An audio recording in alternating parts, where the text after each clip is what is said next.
Hello friends, आप सबका स्वागत है मेरे यूट्यूब चैनल सी ए सुरेन कॉमर्स क्लासेस में। हम आज स्टार्ट कर रहे हैं बीकॉम ऑनर्स का नया subject financial management. Financial management का आज हम इंट्रोडक्शन पढ़ेंगे, इंट्रोडक्शन ऑफ फाइनेंशियल मैनेजमेंट। हम इंट्रोडक्शन में देखेंगे फाइनेंशियल मैनेजमेंट होता क्या है, फाइनेंशियल मैनेजमेंट एग्जैक्टली मीनिंग क्या है, मैनेजमेंट क्यों हम इसे कह रहे हैं, देखते हैं। He is a businessman and his name is mister आरंभ। सो मिस्टर आरंभ एक ड्रीम देख रहे हैं और वो ये ड्रीम देख रहे हैं कि वो अपना बिजनेस स्टार्ट करना चाहते हैं, वो अपना बिजनेस चलाना चाहते हैं। He wanted to run his own business, correct. वो अपना बिजनेस चलाना चाहते हैं कार्स का, अच्छी कारें हों, बढ़िया कारें हों। वो हर लेवल के लिए चाहते हैं, चाहे वो यानी एलिट क्लास हो, चाहे वो मिडिल क्लास हो, चाहे वो लोअर मिडिल क्लास हो, चाहे वो लोअर क्लास हो। हर क्लास के लिए वो चाहता है कि हर किसी को यानी कार अवेलेबल करवाई जाए, कार बनाई जाए, हर इनकम लेवल के लिए कार बनाई जाए, उनको कार प्रोवाइड की जाए। जब उन्होंने ड्रीम देखा तो उनके माइंड में एक आइडिया आया। ड्रीम तो हमने देख लिया है, हमारे माइंड में एक आइडिया है कि हम अपना मैन्युफैक्चरिंग करना चाहते हैं, अपना बिजनेस चलाना चाहते हैं कार का। बट पॉइंट क्या आता है, उन्होंने यानी डिस्कशन किया किससे? अपने फादर से डिस्कशन किया उन्होंने अपने फादर से। उन्होंने कहा, ये मिस्टर आरंभ है, आरंभ ने कहा, पापा ji I wanted to start my own business of cars, क्योंकि मैं हर लेवल के लिए कार बनाना चाहता हूँ, उनको हर लेवल को कार प्रोवाइड कराना चाहता हूँ। Then what is father said, father बोलते हैं, बेटा ऐसा है, आपका ड्रीम बहुत अच्छा है, बट इसके लिए हमें बहुत सारा पैसा चाहिए होगा, इसके लिए हमें बहुत सारा पैसा चाहिए होगा और काफ़ी पैसा लगेगा ये बिज़नेस स्टार्ट करने में, इस बिज़नेस को चलाने में। पूछता है एटलीस्ट हमें आइडिया तो बताइए कितना पैसा चाहिए। फादर बोलते हैं आपको चाहिए होंगे 10 करोड़ रुपया। बच्चा बोलता है तो बहुत ज़्यादा पैसे हैं। फादर कहते हैं yes I was telling you कि इट्स अ बिग अमाउंट, हमसे नहीं हो पाएगा। ही वॉज थिंकिंग क्या किया जाए। उसकी सिचुएशन बहुत परेशानी वाली है। अब वो सोच रहा है पैसा कहाँ से आएगा। जब बच्चे को पता लगा कि उसे 10 करोड़ रुपए चाहिए बिजनेस को चलाने के लिए, तो वो देखो परेशान हो गया। उसे लगा कि अब यानी मेरा सपना टूट जाएगा। बट अचानक से उसके दिमाग में आइडिया आया। जब वो इतना परेशान था, देखो ये परेशान हो रहा है बच्चा, बट फाइनली उसने देखा कि पैसे की अरेंजमेंट नहीं हो रही है। But he got an idea, उसके दिमाग में एक आइडिया आया। सोचते उसके दिमाग में एक आइडिया आया कि पापा के पास पैसे हैं। पापा का उसने बैंक अकाउंट देखा और बैंक में देखा उसने पापा का पैसा पड़ा हुआ है, करेक्ट। पापा का ये पैसा पड़ा हुआ है किसमें? बैंक में। बैंक में बहुत सारा पैसा पड़ा है, पहली चीज़। दूसरी चीज़, उसने देखा कि एक उसके पास गुल्लक पड़ी है,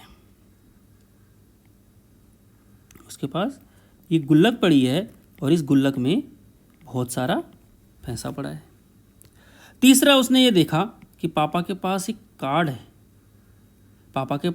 है, debit card, master card.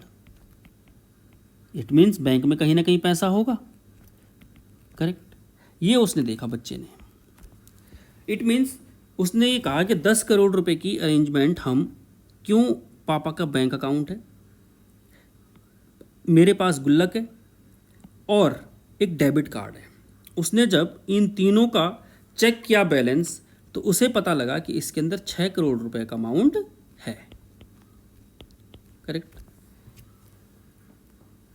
But सबसे बड़ी प्रॉब्लम ये थी कि सारा का सारा सेविंग, लाइफ टाइम की सेविंग थी उसके पेरेंट्स की, और उसने कहा कि सारा का सारा पैसा इसमें लगाना डिफ़िकल्ट होगा, बट ये उसका सपना था तो उसे करना था।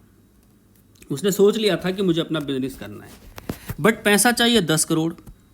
अब 6 करोड़ रुपए की अरेंजमेंट तो उसने खुद से कर ली। That is known as own money. It means जब भी कोई बिजनेस स्टार्ट करता है तो वो कुछ पैसा अपना लगाएगा, उसे कहेंगे हम ओन मनी। अब बच्चा फिर परेशान। अब उसने क्या किया, एक और आइडिया लगाया। उसने कहा कि अब हमें यानी पैसा जो चाहिए, जो हमें फंड चाहिए या जो हमें पैसा चाहिए, मनी चाहिए, उसके लिए पापा से और प्लस मेरी खुद की saving, that is known as own money, ये हमारे पास इकट्ठा हो गया 6 करोड़ रुपए। करेक्ट। बट बिजनेस में चाहिए कितना, 10 करोड़ रुपए। 10 करोड़ रुपए से बिजनेस स्टार्ट करना है। जब 10 करोड़ रुपए से बिजनेस स्टार्ट करना है तो नाउ अब उसके माइंड में ये चल रहा है कि 4 करोड़ रुपए कहाँ से आएगा। उसे अचानक याद आया कि उसके एक जानने वाले अंकल हैं। जब वो अंकल जी के पास गया तो उसने कहा, अंकल जी मुझे चाहिए पैसा। कितना पैसा चाहिए मुझे? मुझे चाहिए 4 करोड़ रुपए। आप प्लीज़ मुझे 4 करोड़ रुपए दीजिए। अंकल कौन है? अंकल मान लीजिए एक बैंक हो सकता है, अंकल एक फाइनेंशियल इंस्टीट्यूशन हो सकता है। अंकल कौन है? जो लोन प्रोवाइड करता है। अंकल कौन है? जो लोन देते हैं। और लोन के बदले क्या लेंगे अंकल? इंटरेस्ट। लोन के बदले क्या लेंगे अंकल? इंटरेस्ट लेंगे। इट मीन्स अंकल जी राजी हो जाते हैं और अंकल जी कहते हैं कि ठीक है बेटा, आपको मैं 4 करोड़ रुपए देता हूँ, बट इस 4 करोड़ के बदले आपको मुझे हर महीने और हर साल आपको ब्याज देना होगा, इंटरेस्ट देना होगा, और लेट सपोज वो इंटरेस्ट है 10% सालाना। आपको मुझे हर साल 10% देना पड़ेगा। 4 करोड़ का 10% कितना होगा? 40 लाख रुपए। इट मीन्स आपको मुझे हर साल 40 लाख रुपए देने होंगे। बिजनेसमैन है वो ये कहता है कि I do agree with your point and I will make the payment of 10% per annum as per the agreement. अब फंड की अरेंजमेंट हो जाती है। तो फंड की अरेंजमेंट, इट मीन्स सबसे पहला क्वेश्चन हमारा फाइनेंशियल मैनेजमेंट में ये आता है कि फंड किसे कहते हैं और मैनेजमेंट किसे कहते हैं। That is why we call it financial management. अब समझते हैं फाइनेंशियल मैनेजमेंट का मीनिंग क्या है। Please understand, financial means fund, management means administration.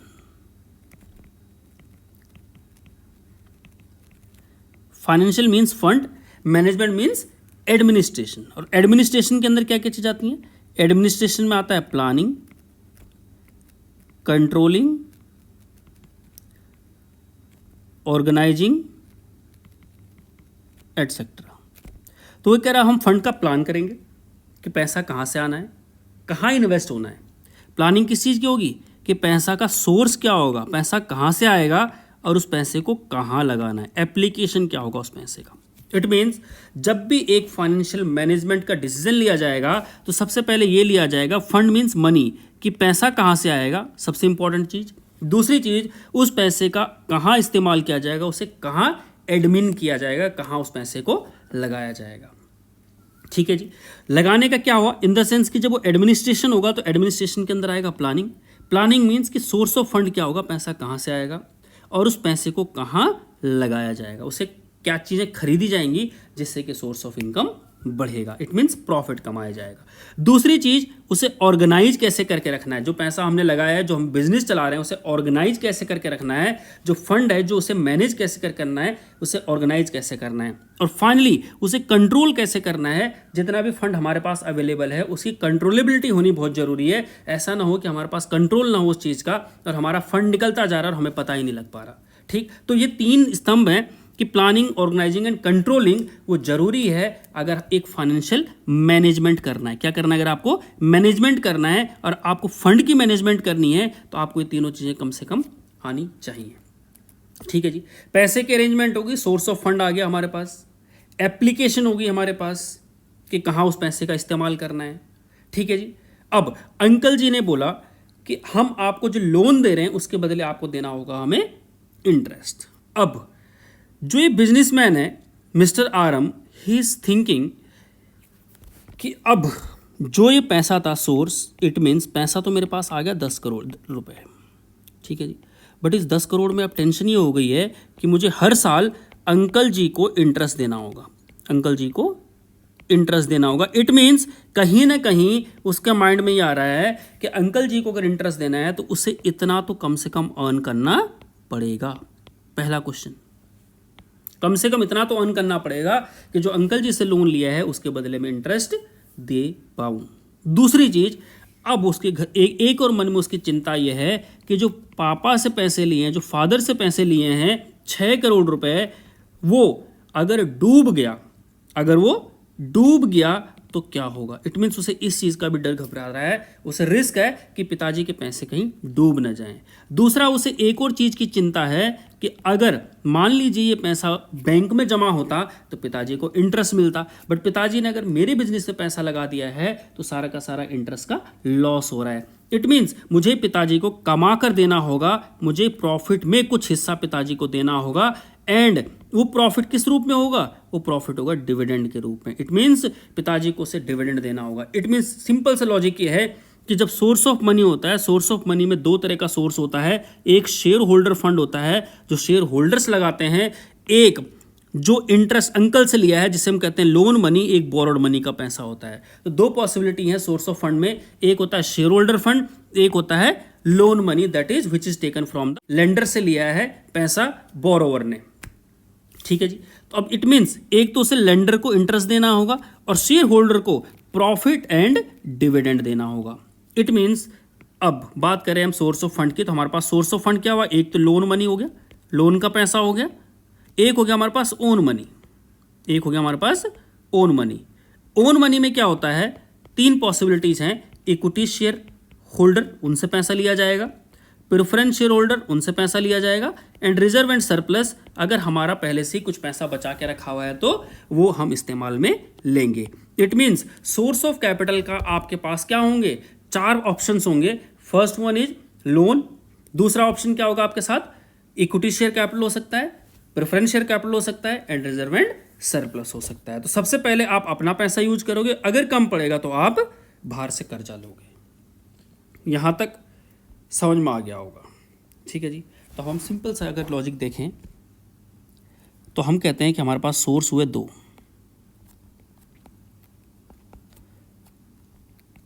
Own money that is equity share capital, preference share capital, reserve and surplus, and second one is loan money. ठीक है जी, दो चीजें हैं। सबसे पहली चीज, अब दूसरा सवाल ये आता है कि लोन वाले को हमें क्या देना होगा, इंटरेस्ट देना होगा, लोन वाले को हमें इंटरेस्ट देना होगा, और ओन मनी वाले को हमें क्या देना होगा, डिविडेंड देना होगा। क्या देना होगा, डिविडेंड। इट मीन्स मैनेजमेंट को यह भी डिसाइड करना होगा, मैनेजमेंट को यह भी डिसीजन लेना होगा कि अगर हमने लोन लिया है तो हमें उस पर इंटरेस्ट देना होगा, तो उसका रिस्क हमेशा बना होगा। तो ये इंटरेस्ट कैसे दिया जाएगा वो मैनेजमेंट को सोचना है। दूसरी चीज, अगर मैनेजमेंट कहता है कि अगर हमने ओनर से पैसा लिया है तो उसे हमें डिविडेंड भी देना होगा। यहां तक क्लियर है बात। अब अगला क्वेश्चन, यानी जो मिस्टर आरंभ हैं उनके माइंड में ये आता है कि मैं अपना पैसा कितना लगाऊं बिजनेस में और बाहर से कितना पैसा लूं। ये पूल है, पूल ऑफ बिजनेस है। इस पूल में, इस बिजनेस में मैं कितना पैसा अपना लगाऊं और कितना पैसा मैं बाहर से लूं। 10 करोड़ की अरेंजमेंट तो हो गई है, 10 करोड़ की अरेंजमेंट हो गई है जो बिजनेस की नीड थी, बट वो कहता है कि इस 10 करोड़ में सिंपल सा है कि कितना पैसा मेरा होगा और कितना पैसा बाहर का होगा। दैट इज नोन एज कि 6 करोड़ रुपए आरंभ अपना लगा रहा है और 4 करोड़ बाहर से लोन ले रहा है। इसे कहते हैं यानी हम कि जो हमने पूंजी लगाई है, जो भी हमने कैपिटल लगाई है, जो भी हमने इन्वेस्टमेंट की है, इस कैपिटल का साइज क्या होगा, इस कैपिटल का साइज क्या होगा, इस कैपिटल का स्ट्रक्चर क्या होगा, इस कैपिटल में कितना पैसा हमारा होगा, कितना पैसा बाहर से लिया हुआ लोन होगा, कितना पैसा ओन होगा, कितना पैसा लोन होगा। It is known as structure. It means capital का स्ट्रक्चर क्या होगा, जो हमने पैसा इन्वेस्ट किया है उसका स्ट्रक्चर क्या होगा। यहां तक क्लियर है जी बात। तो हमारे पॉइंट क्लियर हुए, पैसा कहां से आएगा, लोन मनी और ओन मनी। ओन मनी में equity share, preference share and reserve and surplus होगा, और लोन मनी में हमारा जो हमने लेंडर से पैसा लिया होगा। ठीक है जी।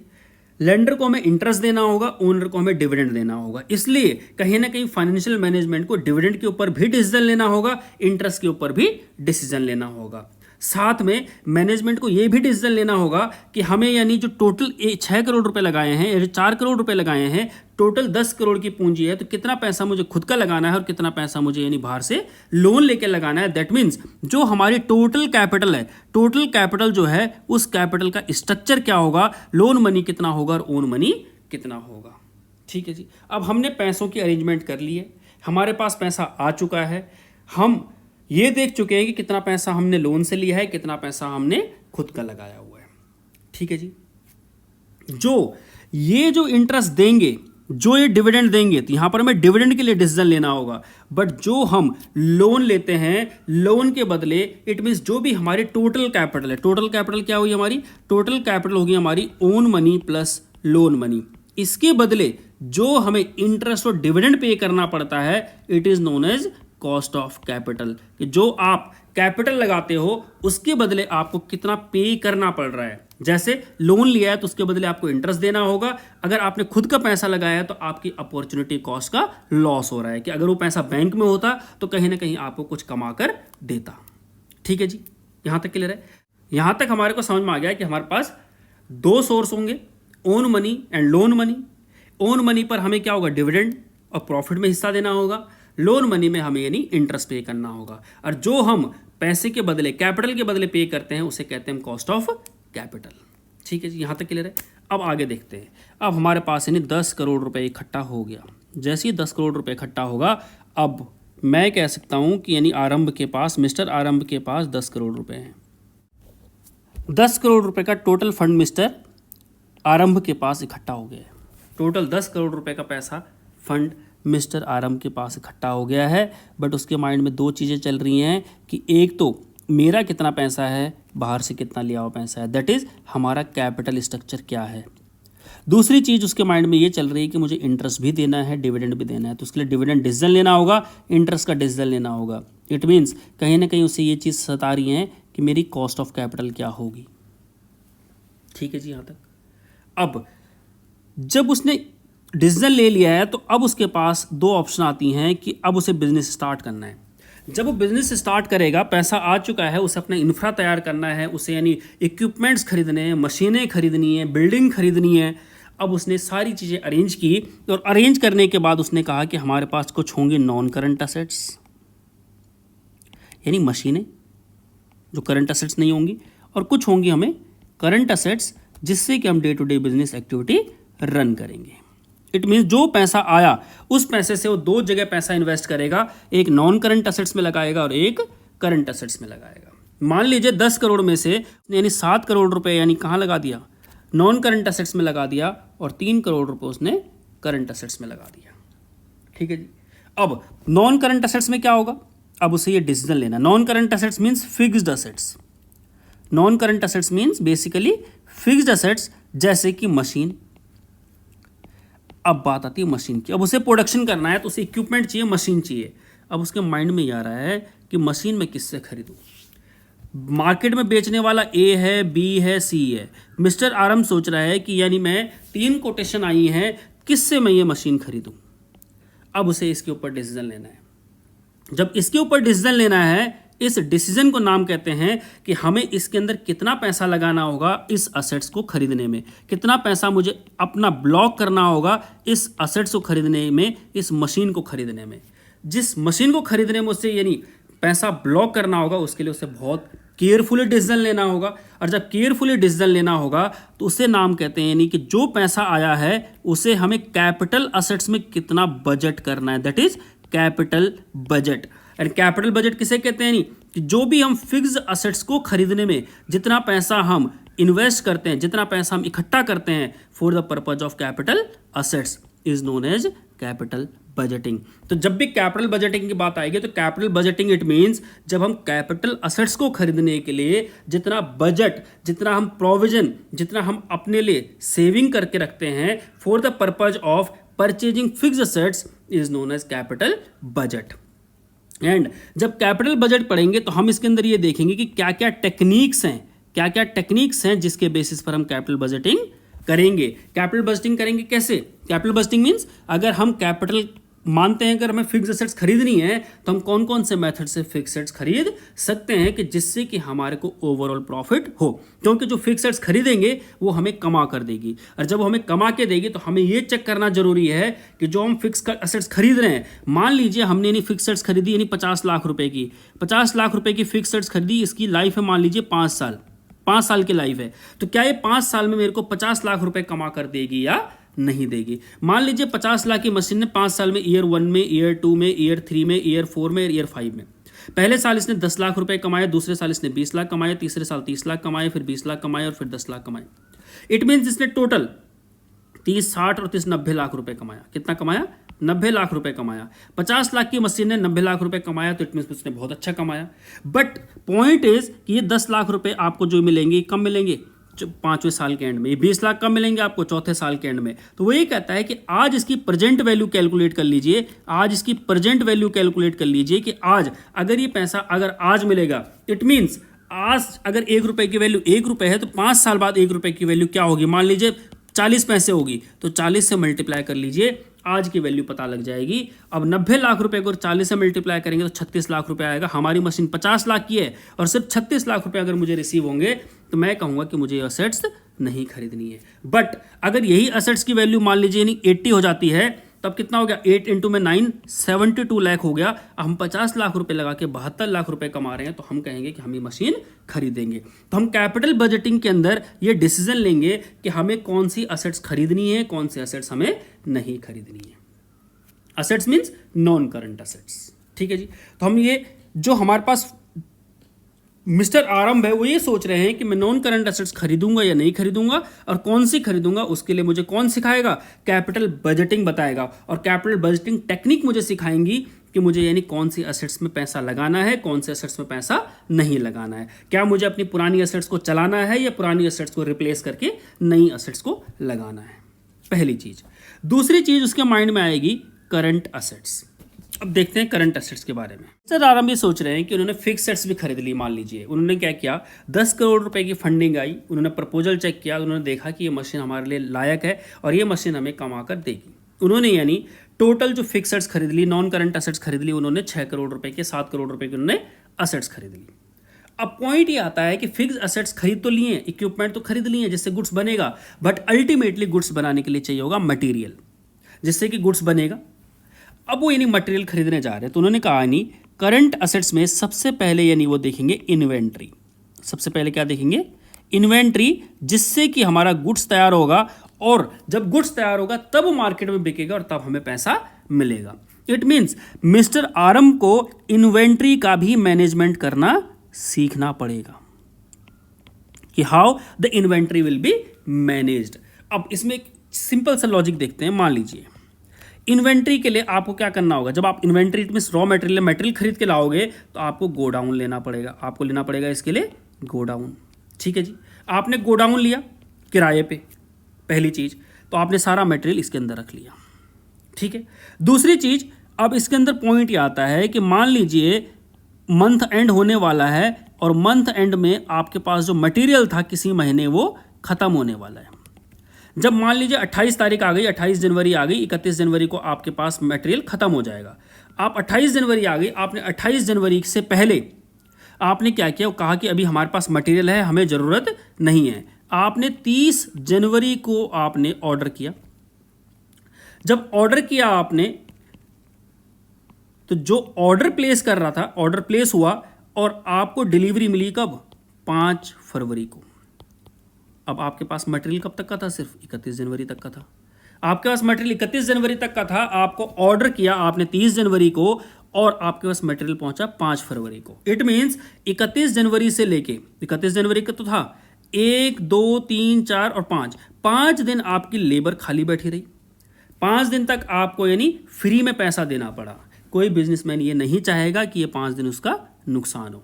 तो अगेन मिस्टर आरंभ को ये भी सोचना पड़ेगा कि जब हम इन्वेंट्री का ऑर्डर प्लेस कर रहे हैं तो ये इंश्योर करे कि जो उसके डिलीवरी आने वाले टाइम है, जो डिलीवरी में आने वाला टाइम है, और जो ऑलरेडी मटेरियल उसके पास स्टॉक में रखा हुआ है, उन दोनों में इतना टाइम होना चाहिए कि ना तो ये मटेरियल एंड मोमेंट पे खत्म हो जाए और ना ही ये मटेरियल इतनी जल्दी आ जाए। मान लीजिए उसने 20 तारीख को ऑर्डर कर दिया, तो इतनी जल्दी आ जाए कि जो मटेरियल रखने के लिए उसे अलग से स्पेस खरीदना पड़े। तो कह रहे हैं इन्वेंट्री को आपको मैनेज करना होगा कि टाइमली ऑर्डर प्लेस करना पड़ेगा, टाइम से पहले नहीं, टाइम के बाद नहीं। टाइम से पहले करेंगे तो गोडाउन लेना पड़ेगा, उसके लिए एक्स्ट्रा किराया देना पड़ेगा। टाइम के बाद खरीदेंगे, टाइम के बाद अगर ऑर्डर प्लेस करेंगे तो कहीं ना कहीं हमें लॉस होगा। किस चीज़ का? डिलीवरी लेट आने की वजह से एम्प्लॉय को जो फ्री में पैसा देना होगा। ठीक है, तो वो कह रहा है कि मिस्टर आरम को एक चीज़ें सीखनी पड़ेगी कि how to manage the inventory, इसलिए उसे सीखनी पड़ेगी इन्वेंट्री मैनेजमेंट। सो पहला पॉइंट कवर होता है हमारा इन्वेंट्री मैनेजमेंट। ठीक है जी, चलिए अब उसने क्या किया, टाइमली इन्वेंट्री बनाई, टाइमली उसने इन्वेंट्री सेल की कस्टमर को। इन्वेंट्री सेल करने के बाद अब सेल करेगा वो दो तरीके से, या तो कैश में बेच रहा होगा या फिर उधार में बेच रहा होगा। अगर कैश में बेच रहा है तो हम देखेंगे क्या होगा। अभी हम फर्स्ट पार्ट पढ़ते हैं कि अगर उधार में बेच रहा है तो कहीं ना कहीं जब वो उधार में बेचेगा तो उसके बनेंगे डेटर्स, जिसे कहते हैं ट्रेड रिसीवेबल, डेटर्स बनेंगे।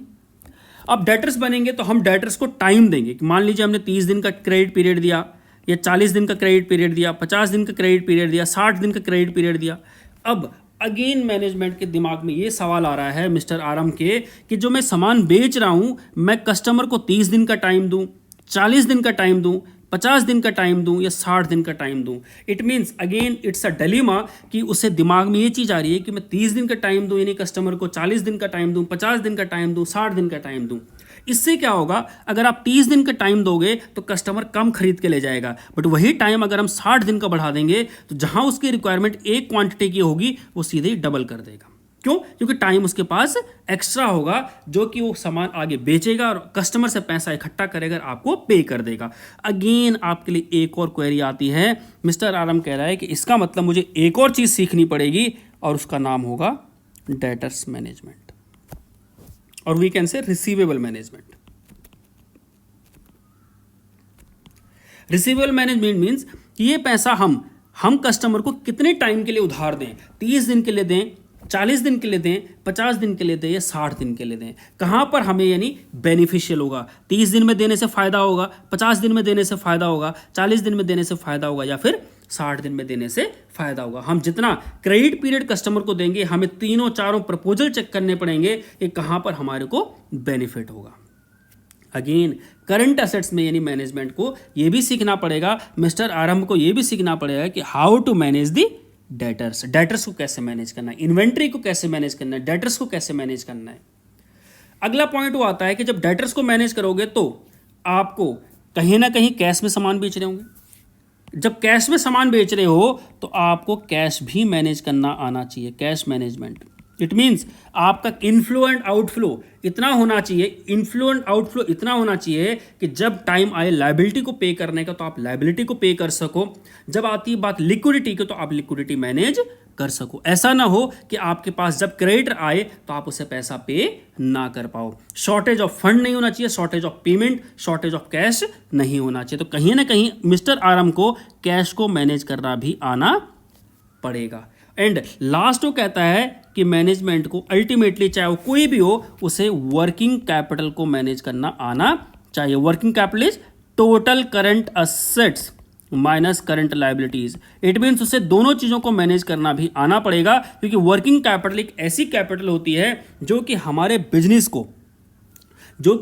बिजनेस को एक दिशा प्रोवाइड करती है। It means without working capital business can not be run, क्योंकि इसी से यही हमारी मेन कैपिटल होती है जिससे कि हमारा बिजनेस चलता है। क्योंकि एक तो हो गया फिक्स कैपिटल, हो तो हमने मशीन खरीद ली, मशीन खरीदने के बाद प्रोडक्शन किससे बनेगा, वर्किंग कैपिटल से। तो वर्किंग कैपिटल का रोल बहुत बड़ा होता है जिसे कि हमें सीखना होगा।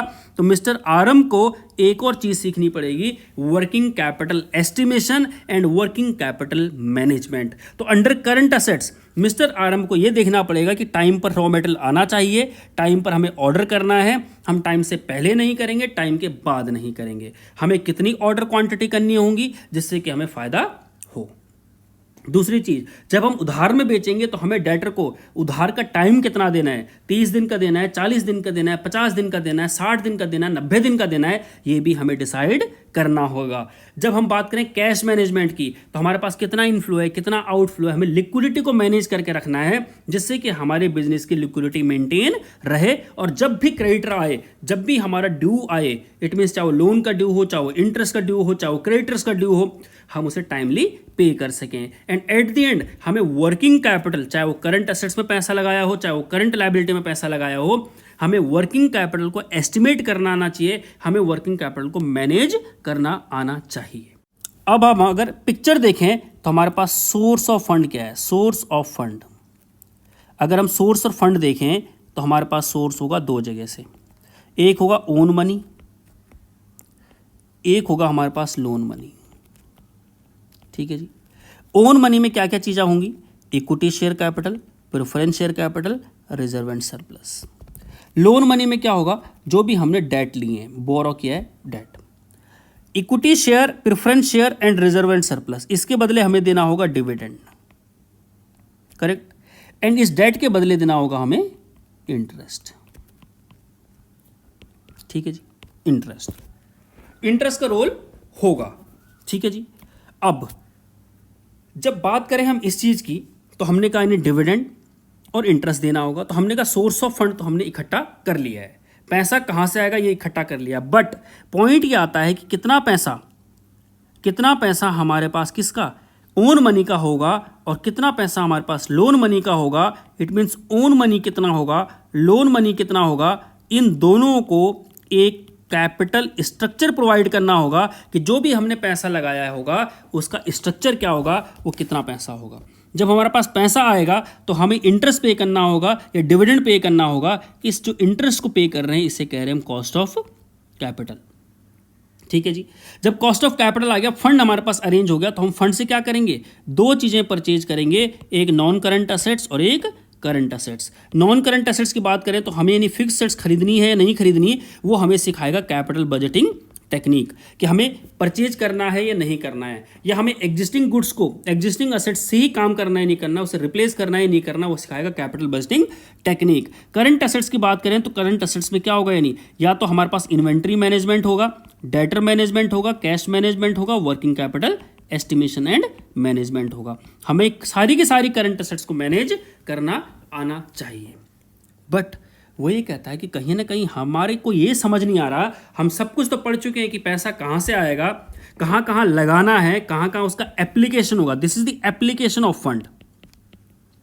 ऊपर वाला है source of fund and this part is application of fund. पैसा कहाँ से आएगा, कहाँ लगाना है, ये तो बात सही है, बट अल्टीमेटली मैं कर क्यों रहा हूँ, अल्टीमेटली होगा क्या, मेरे को तो बड़ी टेंशन हो रही है। तो वो ये कह रहा है कि अल्टीमेटली बिजनेस को जो रिस्क होता है, वो रिस्क कितने तरीके से हो सकता है, वो रिस्क हो सकता है, किसी बिजनेस में रिस्क हो सकता है ऑपरेशन का रिस्क, उसका यानी काम नहीं चलने का रिस्क। उसे डर रहता है कि हमारा बिजनेस अगर नहीं चला तो क्या होगा। कुछ लोगों को क्या होता है कि बिजनेस की टेंशन नहीं होती चलाने की, बट ये टेंशन होती है कि कहीं ना कहीं मुझे हर महीने इंटरेस्ट देना होगा, तो कहीं ना कहीं उसे फाइनेंशियल रिस्क होगा। फाइनेंशियल रिस्क मीन्स इंटरेस्ट का रिस्क। जो उसने कर्जा लिया है, अपना पैसा लगाया, चलो ठीक है नहीं भी मिलेगा चलेगा, बट अगर जो लोन लिया है तो लोन के बदले इंटरेस्ट पे करना पड़ेगा, तो कहीं ना कहीं रिस्क किसका, फाइनेंशियल रिस्क, इंटरेस्ट का रिस्क। हर महीने इंटरेस्ट पे करना पड़ेगा, हर साल इंटरेस्ट पे करने का उसकी टेंशन रहेगी। और कुछ बिजनेस ऐसे हो सकते हैं कि जिनको दोनों की टेंशन हो सकती है। इट मीन्स उन्हें ऑपरेशन नहीं चलने की टेंशन भी हो सकती है, और जो उन्होंने कर्जा लिया है उस पर जो इंटरेस्ट पे कर रहे हैं उस इंटरेस्ट की टेंशन भी हो सकती है। इट मीन्स बिजनेस को एक रिस्क के साथ गुजरना पड़ेगा, और इस रिस्क को हम नाम देते हैं यानी लिवरेज। इस रिस्क को नाम देते हैं यानी हम लिवरेज। ठीक है जी, हम इसको रिस्क को क्या नाम देते हैं, लिवरेज। इट मीन्स बिजनेस में क्या क्या रिस्क होंगे हमें ये भी देखना पड़ेगा। मिस्टर आरंभ को जो मैनेजमेंट चलाना चाह रहे हैं, जो अपना बिजनेस स्टार्ट करना चाह रहे हैं, उन्हें ये भी देखना होगा कि बिजनेस कितना रिस्की है, क्या इस बिजनेस में ऑपरेशनल रिस्क हैं, क्या इस बिजनेस में फाइनेंशियल रिस्क हैं, क्या इस बिजनेस में दोनों तरह के रिस्क हैं, ये भी उन्हें जज करना होगा। उन्हें ये भी देखना होगा कि यहाँ पर किस तरह के रिस्क अवेलेबल होगा, और जो रिस्क होगा उसे नाम देंगे हम यानी लिवरेज। क्लियर है बात, यहाँ तक समझ में आ गया। ठीक है जी। अब पॉइंट ये आता है कि उन्होंने कहा कि भैया शेयर कैपिटल में पैसा लगाया, प्रेफरेंस शेयर में पैसा लगाया, इक्विटी शेयर में पैसा लगाया, पर ये तो बता दो कि इस इक्विटी शेयर में और इस प्रेफरेंस शेयर में अगर आज इसकी वैल्यू चेक करूं मैं तो इसकी वैल्यू क्या है, ये तो बता दो। आज मैंने पैसा तो इन्वेस्ट कर दिया है। इट मीन्स कहीं ना कहीं आपको ये भी देखना होगा कि जो मैंने सिक्योरिटीज़ के अंदर पैसा लगाया है उसकी वैल्यूएशन क्या होगी, उन सिक्योरिटी की वैल्यू क्या होगी। ठीक, तो हमें दो चीज़ें सीखनी होंगी। एक हमें सीखना होगा valuation of securities, valuation of securities कि सिक्योरिटीज़ की वैल्यू क्या है। जो हमने इंडिविजुअल सिक्योरिटी में पैसा लगाया है, इक्विटी शेयर वालों ने पैसा लगाया है, प्रेफरेंस शेयर में पैसा लगाया है, जहाँ जहाँ हमने अपना शेयर्स इन्वेस्ट किया है, जहाँ जहाँ पैसा इन्वेस्ट किया है उसकी वैल्यू क्या है। और जब सिक्योरिटीज़ की वैल्यू निकलेगी तो हमारे को बिजनेस वैल्यू भी निकालनी होगी कि बिजनेस की वैल्यू क्या होगी, आज हमारे बिजनेस की टोटल वैल्यू क्या है। हमने टोटल 10 करोड़ रुपए लगाए हैं बिजनेस में, टोटल 10 करोड़ रुपए लगाए हैं। तो at the end of the year जब सारा ऑपरेशन कवर होगा, तो ऑपरेशन कवर होने के बाद हमें अपनी वैल्यू ऑफ बिजनेस चेक करनी होगी कि हमारी वैल्यू क्या है बिजनेस की आज। मान लीजिए इसकी वैल्यू हो सकती है कि बढ़ जाए, 15 करोड़ रुपए हो जाए, और हो सकता है इसकी वैल्यू यानी 9 करोड़ हो जाए, घट जाए। तो दोनों पॉसिबिलिटी हैं कि उसकी वैल्यू ऑफ बिजनेस क्या हो सकती है, बढ़ भी सकती है और घट भी सकती है। ठीक, नाउ मिस्टर आरंभ को ये भी देखना होगा कि जो मैंने बिजनेस स्टार्ट किया मिस्टर आरंभ ने, ठीक है जी, बिजनेस स्टार्ट किया आरंभ ने, ठीक है जी। आरंभ ने बिजनेस स्टार्ट किया, उसे पैसे कम पड़े, इसलिए उसने लोन लिया किसी अंकल जी से लोन लिया। अंकल जी से जब लोन लिया तो इस बीच में हमने कमाया प्रॉफिट। जैसे ही प्रॉफिट कमाया, इट मीन्स जो प्रॉफिट कमाया उसमें से गवर्नमेंट कहेगी आपको कुछ पैसा हमें देना होगा टैक्स के रूप में। क्यों देना होगा? क्योंकि कहीं ना कहीं आपने सरकारी संपत्ति का इस्तेमाल किया है, और वो संपत्ति क्या हो सकती है, आपने रोड इस्तेमाल किया है, ट्रांसपोर्ट इस्तेमाल किया है, आपने यानी गवर्नमेंट फैसिलिटीज़ ली हैं। और गवर्नमेंट कहती है कि जब जब कोई बिजनेस प्रॉफिट कमाएगा उसमें से कुछ हिस्सा हमें देना होगा टैक्स के रूप में, क्योंकि हम तभी सोशल वेलफेयर कर पाएंगे जब हमारे पास पैसा होगा। और पैसा कहाँ से आएगा? आप लोगों से, बिजनेसमैन से पैसा आएगा, वो टैक्स पे करेंगे। और जो बचेगा फिर वो किसके लिए होगा? वो होगा मिस्टर आरंभ के लिए। तो आरंभ ये सोच रहा है बिजनेस मैंने किया, सारी टेंशन मैंने ली, सारा काम मैंने किया, बट मेरे को यानी क्या करना पड़ रहा है, लोगों को पैसा देना पड़ रहा है। इट मीन्स लोन वाले को मुझे इंटरेस्ट देना पड़ रहा है, गवर्नमेंट को मुझे टैक्स देना पड़ रहा है, और उससे पहले बाकी सारे खर्चे देने पड़ रहे हैं, और लास्ट में मेरी जेब में बच रहा है इतना सा। इट मीन्स मैंने इतना कमाया बट बचा इतना। करेक्ट, ये उसकी इनकम है, ये उसने कमाया, बट ये उसके एट द एंड मिल रहा है। तो यही कहता है कि वो उसे एक और एनालिसिस करना होगा कि earning before interest and tax. It means earning before interest and tax कि इंटरेस्ट एंड टैक्स को पे करने से पहले क्या था, और अर्निंग पर शेयर कि मेरी जेब में एक शेयर पर कितना पैसा मिल रहा है, कि अगर मैंने कहीं पैसा इन्वेस्ट किया है तो मेरे को पर इन्वेस्टमेंट पर यूनिट कितना पैसा मिल रहा है। इन दोनों के बीच में एनालिसिस करना भी जरूरी होगा। इसी से पता लगेगा कि कितना वो यानी लोगों को इंटरेस्ट एंड गवर्नमेंट को टैक्स ज़्यादा पे कर रहा है, या फिर वो अपना खुद इसके पे करने के बाद उसके पास कुछ बच रहा है। तो उसे एनालिसिस करना होगा, EBIT एंड EPS एनालिसिस।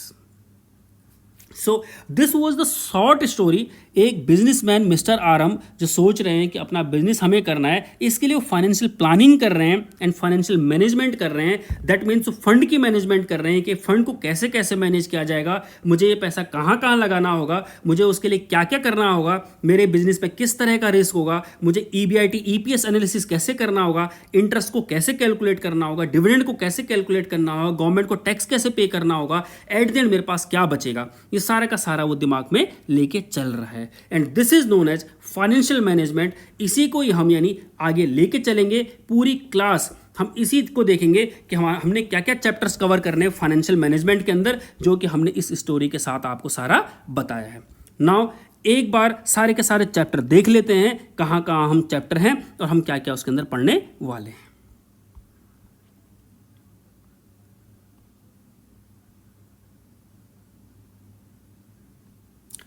दोस्तों ये हमारे चैप्टर्स होंगे। This is our financial management, ये हमारा फाइनेंशियल मैनेजमेंट है। सोर्स ऑफ फाइनेंस, सबसे पहले आपको ये ढूंढना है कि पैसा कहाँ से आएगा। पैसा आएगा इक्विटी शेयर कैपिटल से, प्रेफरेंस शेयर कैपिटल से, रिजर्व एंड सरप्लस से एंड डेट पे। डेट को हमें क्या देना होगा? Interest. Reserve and surplus, equity share and preference share को क्या देना होगा? डिविडेंड। इनको क्या देना होगा? डिविडेंड। ठीक। जब इनको डिविडेंड देना होगा तो हमें डिविडेंड की एक वैल्यूएशन सीखनी होगी कि हम अगर बात करें कि इंटरेस्ट पे करेंगे तो इंटरेस्ट कैसे निकाला जाएगा, कॉस्ट ऑफ कैपिटल, और अगर हम डिविडेंड की बात करें तो हमें डिविडेंड कितना देना होगा। इट मींस जो भी पैसा बिजनेस में लगाया है उसके बदले हमें डिविडेंड कितना देना होगा और उस पर इंटरेस्ट हमें कितना देना होगा। तो this is our source of fund, equity, preference, reserve, surplus and debt. Debt को देना होगा इंटरेस्ट एंड इक्विटी शेयर को और प्रेफरेंस शेयर को देना होगा डिविडेंड, और इन दोनों का टोटल कहलाता है cost of capital. Cost of capital, ठीक है जी। अब बात आती है कि इक्विटी कितना होगा, प्रेफरेंस कितना होगा, रिजर्व्स कितना होगा, डेट कितना होगा, हमें देखना पड़ेगा। मान लीजिए मैं कहता हूं 20% मेरे पास क्या होना चाहिए, इक्विटी होना चाहिए, 40% यानी प्रेफरेंस होना चाहिए, और हमारे पास यानी 10% हमारे पास रिजर्व होना चाहिए, और हमारे पास 30% हमारे पास डेट होना चाहिए। एक प्रोपोर्शन, ये एक पॉसिबिलिटी है। दूसरी पॉसिबिलिटी है कि इसे 40 कर दें, इसे 20 कर दें। तीसरी पॉसिबिलिटी है इसे 40 कर दें, इसे यानी 0 कर दें। तो point is we have to know, we have to check कि हमारा यानी जो कैपिटल स्ट्रक्चर है, जो भी हमारी टोटल कैपिटल होगी उसके अंदर इक्विटी कितना होगा, प्रेफरेंस कितना होगा, रिजर्व सरप्लस कितना होगा, डेट कितना होगा। प्रपोर्शन चेक करना, परसेंटेज चेक करना is known as capital structure. It means हमें यह भी देखना होगा कितना इक्विटी होगा, कितना प्रेफरेंस होगा हमारे बिजनेस के लिए, तो उसे कहेंगे हम यानी कैपिटल स्ट्रक्चर। ठीक। कैपिटल स्ट्रक्चर जब आएगा तो कैपिटल स्ट्रक्चर में क्या होगा, यह देखा जाएगा इक्विटी कितना होगा, प्रेफरेंस कितना होगा, रिजर्व कितना होगा, डेट कितना होगा। और जब equity, preference, debt and reserve surplus का प्रपोर्शन देखा जाएगा तो साथ में यह भी देखा जाएगा कि इक्विटी शेयर्स की आज वैल्यू क्या है, प्रेफरेंस शेयर की आज वैल्यू क्या है, आज अगर हम डेट को पे कर रहे हैं तो हमारी टोटल पेमेंट कितनी हो रही है। तो कहीं ना कहीं आपको वैल्यूएशन ऑफ सिक्योरिटीज करना पड़ेगा कि जो आपने सिक्योरिटीज मीन्स शेयर्स, जो भी आपका शेयर्स हैं, डिवेंचर्स हैं, जो सिक्योरिटीज है आपके पास, आज उसकी वैल्यू क्या है, आपको ये भी चेक करना होगा। ठीक है जी। साथ में आपको यह भी देखना होगा कि आपका बिजनेस का नेचर क्या है। जिस तरह आपका बिजनेस का नेचर होगा उसी तरह का आपके बिजनेस में रिस्क होगा। वो रिस्क ऑपरेशनल रिस्क हो सकता है, वो रिस्क आपका फाइनेंशियल रिस्क हो सकता है, और वो रिस्क आपके दोनों तरह के हो सकते हैं। उसे कहते हैं नियम लीवरेज एनालिसिस। ठीक है जी। जब लास्ट में आप प्रॉफिट कमाओगे तो प्रॉफिट में यह देखना होगा कि आप जो इंटरेस्ट एंड टैक्स पे करने से पहले क्या कमा रहे थे और उसको देने के बाद इक्विटी शेयर होल्डर्स की जेब में कितना आ रहा है। It means interest and tax को पे करने से पहले कितना पैसा था और उनको पे करने के बाद कितना आया है। दैट सिंपली सेज कि हमने इंटरेस्ट एंड टैक्स कितना पे किया और ओनर ने कितना, एट द एंड ओनर के पास कितना बचा, उसे कहेंगे हम EBIT EPS एनालिसिस। अब हमारे पास पैसा भी आ चुका है, हमें उसे कैसे कैलकुलेट करना है, कितना फंड मैनेज करना है और कितना परसेंटेज किस चीज़ का होना चाहिए, वो हमने डिसाइड कर लिया। जब हम वो डिसाइड कर लेंगे तो उसके बाद हमें एक और डिसीजन लेना होगा, और वो डिसीजन होता है हमारा कि यानी कैपिटल जो स्ट्रक्चर है उसमें कितना हमारा करंट असेट्स के अंदर जाएगा पैसा और कितना हमारा नॉन करंट असेट्स के अंदर जाएगा। इट मींस कितना पैसे का हम फिक्स्ड खरीदेंगे और कितना पैसे का हम यानी करंट असेट्स खरीदेंगे। मान लीजिए जैसे हमारा था, हमने कहा 6 करोड़ रुपए, 7 करोड़ रुपए हमने कहा नॉन करंट असेट्स और 3 करोड़ हमारा करंट असेट्स। टोटल फंड हमारे पास 10 करोड़ का था। नॉन करंट असेट्स का डिसीजन ही होता है कैपिटल बजटिंग। इसे क्या कहते हैं हम, capital budgeting. Capital means non current assets के लिए पैसा बचाया हुआ, दैट मीन्स फिक्स असेट्स को खरीदने के लिए पैसा बचाया हुआ, उसे कहेंगे कैपिटल बजटिंग। तो जो हमें यानी पैसा दिया हुआ है नॉन करंट असेट्स को खरीदने के लिए, उसे कैसे बजट करना है, उसे कैसे मैनेज करना है, उसे हमें कैसे यूटिलाइज करना है, और वो सिखाता हमें कैपिटल बजटिंग टेक्निक्स। तो हम यानी इसके अंदर ही देखेंगे कि नॉन करंट असेट्स में हमारा फिक्स एसेट्स में कौन कौन सा पैसा लगाया जाएगा, उसे कहेंगे कैपिटल को बजट करना, और वो सिखाएगा हमें कि कहाँ कहाँ पैसा लगाना है, कैसे पैसा लगाना है, वो हमें सिखाएगा कैपिटल बजटिंग टेक्निक। बात करें करंट असेट्स की, तो करंट असेट्स के अंदर हम ये देखेंगे कि जितना भी पैसा हमारे पास 3 करोड़ है हम उसे कैसे मैनेज करेंगे। बात करें पैसे की तो उसे कैसे मैनेज करेंगे। सबसे पहले हम ये देखेंगे कि हमारे पास इन्वेंट्री कितनी है, उसे कैसे मैनेज किया जाएगा, कब हमें इन्वेंट्री खरीदनी है, कब हमें इन्वेंट्री का ऑर्डर देना है, कब नई इन्वेंट्री खरीदी जाएगी, कब यानी एक नया ऑर्डर रिप्लेस करना है। इन्वेंट्री को मैनेज करना हमें सीखना पड़ेगा। ठीक। दूसरा हमें यह सीखना पड़ेगा कि हमारे पास रिसीवेबल्स हैं, जो हमारे पास डेटर्स हैं, उनको हमें कितने दिन का टाइम देना होगा, 10 दिन का, 15 दिन का, 20 दिन का, महीने का, 2 महीने का, 3 महीने का, जिससे कि हमारा यानी ओवरऑल प्रॉफिट ज़्यादा हो। और अगला कहता है कि कैश एंड मार्केटेबल सिक्योरिटीज़ को मैनेज करना है, कि जो हमारे पास लिक्विडिटी है उसे मैनेज करना, ये कितना हमें कैश है और हमें कितना पैसे की रिक्वायरमेंट है। ओवरऑल हमें कैश को मैनेज करना है कि हमारी लिक्विडिटी मेंटेन हो, और जब भी हमें यानी क्रेडिटर्स की पेमेंट करनी पड़े, इंटरेस्ट की पेमेंट करनी पड़े, लोन को पे करना पड़े, तो हम इजीली पे कर सकें विदाउट एनी इश्यू। अगला कहता है कि अल्टीमेटली हमें वर्किंग कैपिटल को मैनेज करना है, that means current assets and current liability. Overall capital में जो हमने पैसा लगाया रखा, अपना day to day working capital है, जहां पर हमें यानी डेली पैसा चाहिए होगा, जो जिससे कि हमारा नॉर्मल बिजनेस चल रहा है, वहाँ पर हमें जो पैसा लगाना होगा उसे हमें एस्टिमेट करना होगा कि कितना पैसा हमारे को डेली रिक्वायरमेंट के हिसाब से चाहिए, दैट इज़ वर्किंग कैपिटल, और कितना पैसा हमारे को यानी इसके अंदर इन्वेस्ट करके रखना है। तो हमें वर्किंग कैपिटल एस्टिमेशन और वर्किंग कैपिटल मैनेजमेंट भी आना चाहिए। तो overall we have covered all the chapters with a short story, और इस स्टोरी के साथ हमने सारे चैप्टर कवर कर लिए हैं, और हम इंडिविजुअली एक एक चैप्टर कवर करेंगे, एक एक चैप्टर हम पढ़ेंगे, एक एक चैप्टर हम समझेंगे, और सारे चैप्टर हम कवर करने के बाद देखेंगे कि हमारा फाइनेंशियल मैनेजमेंट पूरा का पूरा कवर हो चुका है। ठीक है ji. So for the time being, thank you so much, good bye.